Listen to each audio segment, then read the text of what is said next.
Firstly, we should use special uterine zone. It should be inserted first before the insertion of this intrauterine device. You should try to perform specular examination, take smears for microscopic and other types of examination. After taking results, you should perform biomanual examination. We'll do it just now.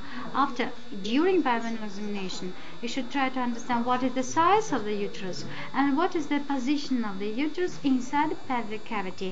Anteflexion, retroflexion, anterior position, posterior position and lateral position. Did you understand? Because depending on the position, situation of the uterus in the pelvic cavity, you may firstly insert uterine sound.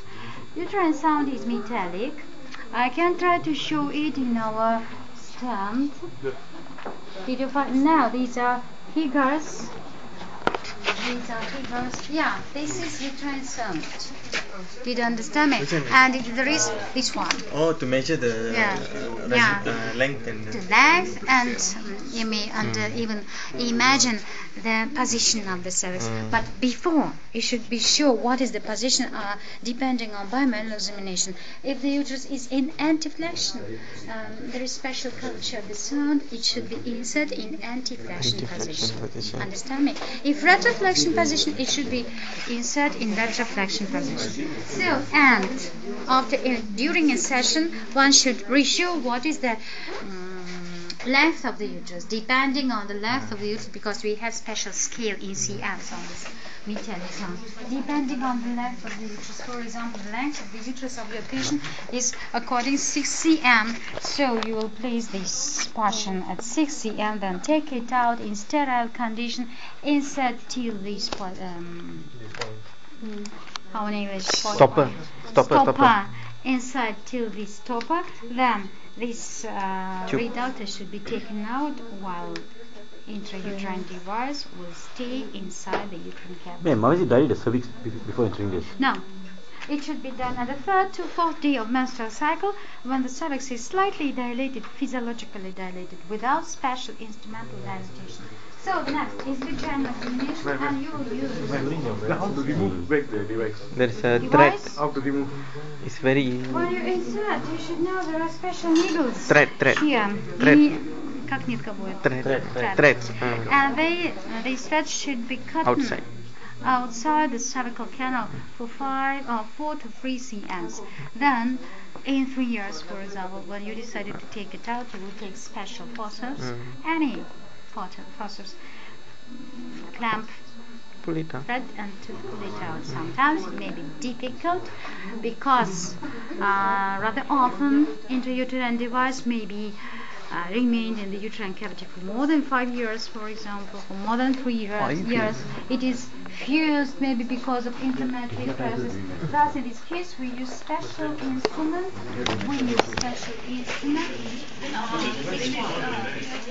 Try to pay attention, please. This is special instrument named conchatom. It should be inserted into the cervical canal, into the uterine cavity. You should clamp and pull it out and push it down. And sometimes even this operation should be done under ultrasound examination. Supervision. So the next biomanual examination, of course, absolutely, I will take it because it is only for my students. You will be responsible. Put it in your pocket. So, imagine we are in sterile gloves. Let's see, before taking off the sterile gloves, we should try to clean. And then, imagine that I'm in sterile gloves. I'm going to perform biomanual examination. No jewelry. So, the same way, with the left hand, you should try to open majora. Then different ways two fingers are useful, index and how we name it, Middle. So sometimes we may insert just from the very beginning two fingers. What is maybe more appropriate, maybe more useful, what is easy, what is more comfortable for individual, what is more comfortable, you may do this way, then insert the middle and push it down with the middle index, push down posterior wall of vagina, then insert the index, and after the insertion you may change position as we did in specular examination for palpation of any walls of vagina. First of all, you should palpate vaginal walls. Then, after palpation of vaginal walls, you should try to find the cervix. Insert it inside. Just now you may try to do it. You will see the tube, and at the end of this tube there is opening. At the end of this tube you will find cervix. Cervix is rather firm if the patient is not pregnant. If the patient is pregnant, when the cervix is soft, it is the soft as like your ear. If the cervix is firm, it is cartilage. So you should try to palpate the cervix size, consistency, and length of vaginal portion of the cervix. Then, after this one, you should try to find the cervical os and understand what is the shape of the cervical os, round or slim. Understand me? If your patient is nullipara, if she is primipara, she will have round shape of external os. If your patient is multipara, or she may be para zero, but she may have in your previous anamnesis abortions, artificial abortions, which have followed with dilatation of the cervical canal, instrumental dilatation of the cervical canal. Maybe your patient had spontaneous abortion in late terms, even in early terms of pregnancy. Most important when she had at early terms of pregnancy, they were spontaneous natural opening of dilatation of the cervical canal. Sometimes it may be even, how in English, deformated because of small ruptures. That's why it is of great importance what is the size or shape of the external os of the cervix, because depending on this you may confirm the diagnosis if she had any abortions or deliveries in her previous anamnesis or not. So we did it in palpation as we name it our finger, our RZs on the tip of our fingers. So we palpated the cervix. Now it was firstly it was vaginal examination. From this step we can perform bimanual examination, because from this point the second hand, left hand, external hand will help you. It may be helped from the very beginning when you open only just try to palpate the cervix, because your left hand should be replaced on the area of symphysis pubis, and you may try to push internal organs to meet your internal hand. So give me the uterus, please. This one, that would be right uterus. Imagine that it is inside. That would be this way. Imagine that it is inside. So what should be done? I should enter, try to palpate this one, and my external hand push it, because it can help me to palpate cervix. Then I should try to palpate the uterine corpus, and most often we try to push to the area of cervical area, to the area of isthmus. Push posteriorly. If we push posteriorly, uterine corpus comes upward anteriorly above. Yeah. So after pushing, I can palpate uterine corpus in between two hands. One is internal hand and the other is external hand. Did you understand me? I pushed and then I can palpation full abdominal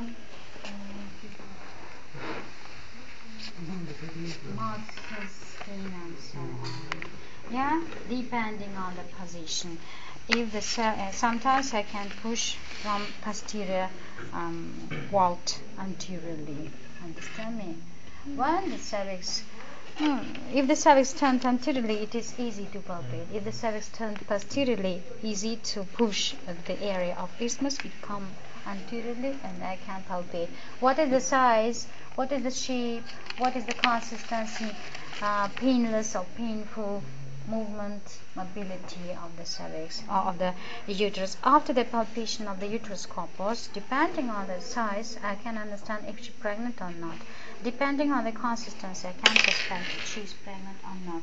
After the palpation of the uterus, one should try to palpate the appendages, tubes and ovaries, if they are enlarged, if they are filled, if any pathological process, they may be palpated.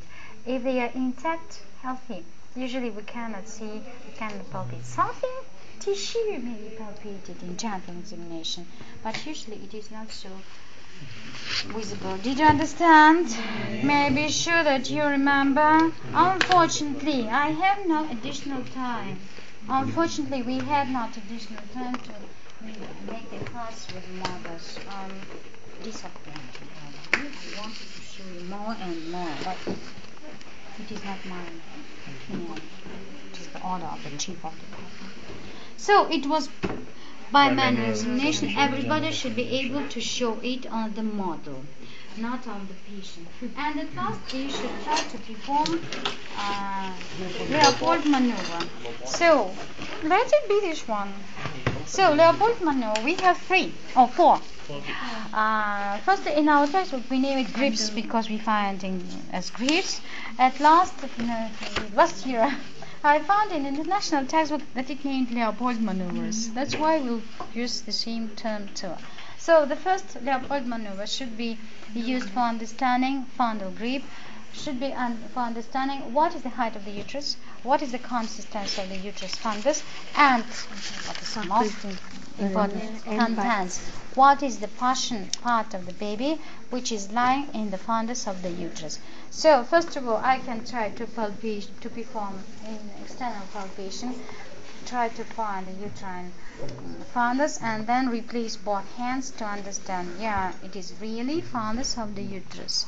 So what is the height? If the fundus of the uterus is situated just at the level of navel, higher, lower, or just under the ribs, because depending on position of the fundus of the uterus, we may try to confirm, to suggest, to suspect, to prove what is the term of pregnancy and estimated date of delivery, estimated date of gestation. So the first Leopold maneuver, which can help me to understand what is the portion of the baby which is lying in the fundus. It may be head, it may be breech, maybe nothing in case of transverse lying.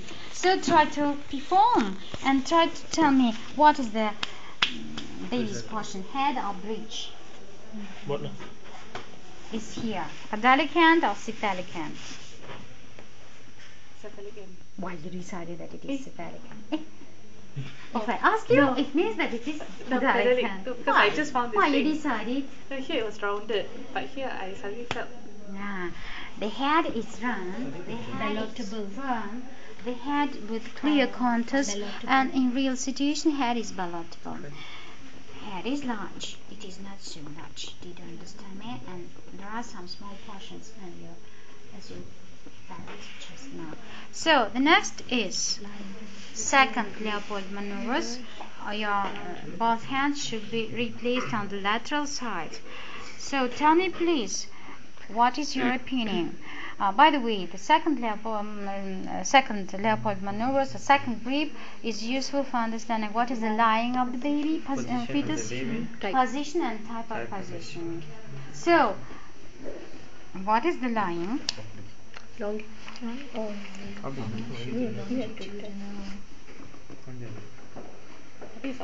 Oblique, of course, you're right. Oblique. Where is the back? And what is the position? First position. First position and type. First position. It is posterior type, and as the posterior, as it was explained when I showed First you, yeah? position, type of position, posterior. No, maybe first position and posterior type of position. So, and the third grip. Right hand should be placed just over the symphysis pubis. You should try to ask your patient to perform in-breath, and during this in-breathing, try to perform deep palpation. Try to find what is the presenting part. Cephalic hand. Can you? Okay. Are you sure that it is cephalic hand? Yes. Sure? Why? Very globular, palatable, smooth and Yeah, and firm part. What was the question? the third grip, are we supposed to do it facing this side or do we go to the mother? No. Every of these three grips was performed face to face to the patient. I didn't change my position. This one, then this position, then this one. Now, when I'm going to perform fourth grip, I should change my position face to the left. Did you understand me? And this one is useful at the end of pregnancy, before the beginning of labor, or just in the process of labor, to understand what is the engagement of the head.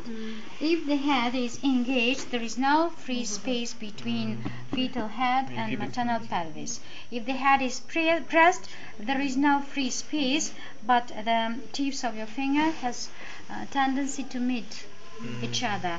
If the head is engaged, there is no possibility for the tips of the finger to meet each other, but these portions of your arms are meet in direct contact.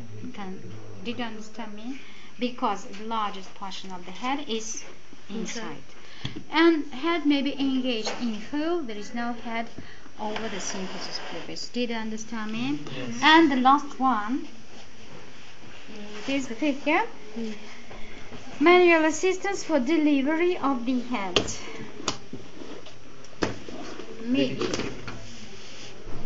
Chief of the department will give me a possibility to have the model in my office, especially for English science student. I don't know why he decided to do this way. So, what is the manual assistance? There are bearing down efforts and the head is coming out. Yeah. So, first of all, the main idea to prevent very rapid extension and preterm extension of the head. Second, not the same, how in English, importance. We should try to prevent perineal laceration. So we should use both hands. The left hand should be placed on the symphysis pubis with this position, surface palms, but not with the tip of fingers. If we do with the tip of fingers, you will use your pulses and it can lead to intracranial injury. It is very easy to perform this injury. That's why you should place in flat position and only with the palm. Try to prevent very rapid coming out and very rapid extension. Very gentle press down with this surface. At the same time, during bearing down efforts, one should try to open and stretch it out. Did you understand me? That's why you confirm the English labor canal for your patient. And the third, so it is during the crowning of the head. During the crowning of the head, when the head is English, there is disengagement of the head after the delivery. Give me soft baby. The other side. So now take the other one from the inside. This one better. So round your face. So, parietal tubes are delivered and there is disengagement of the head. From this moment, the same position with the left, the same maneuvers with the left hand, but from this moment, at the tip of contraction, I should try to, extend, and in between contractions, when the head is staying just here, I should try to press and push down. Press and push down. This tissue should be pushed down. We name it diabetes. Я буду повторять. Unfortunately, I don't remember what is the special term. Ladies, try to memorize. Вдвоем промежности. You have money, I have no money. Borrow. See, borrow of perineal tissue from upper portions to the lower portions. I shall try to descend them. Did you understand me? Maybe better to do it in between contraction. Maybe better to do it when there is crowning of the head. When there is disengagement of the head, push down your fingers to the tuber ischiaticus, to prevent extension, overextension of the perineum and laceration of the perineum. And pay attention to the condition of the perineal tissue. If there is any sign of threatened rupture of the perineum, periotomy should be done for prevention of rupture of the perineum. Any questions? Are you satisfied now? Yeah. And this one. Let's go on. When is the question? Pushing down. You want to try it? If you want, we may give you 1 or 2 minutes to try to do it. No, I mean when the baby's You head didn't is already understand expulsed. No. After the Sorry. during the expulsion of the baby's head, like we slowly push the head down. Then after the expulsion, When the head is and we exposed, follow. when the head is exposed, what should be done? The head is came out now. Head is outside. And what is the next moment of biomechanism of labor? You should remember. External rotation. Revolving. So, firstly, do it for a few seconds, 1 or 2. The head will show you what is the direction of rotation. Then you should follow to this direction of rotation. Take the baby's hand with this position and try to rotate, and at the same time push it down when the anterior portion of anterior shoulder will come up to the direct contact with the superior margin of the symphysis pubis. Fix, and after fixation you will help to perform revolving around this point of fixation and help to delivery of posterior shoulder. After the delivery of posterior shoulder, both fingers index should be ended into the area of armpit, and it will be taken out. Are you tight? Yes. Me too. Let's go out. Don't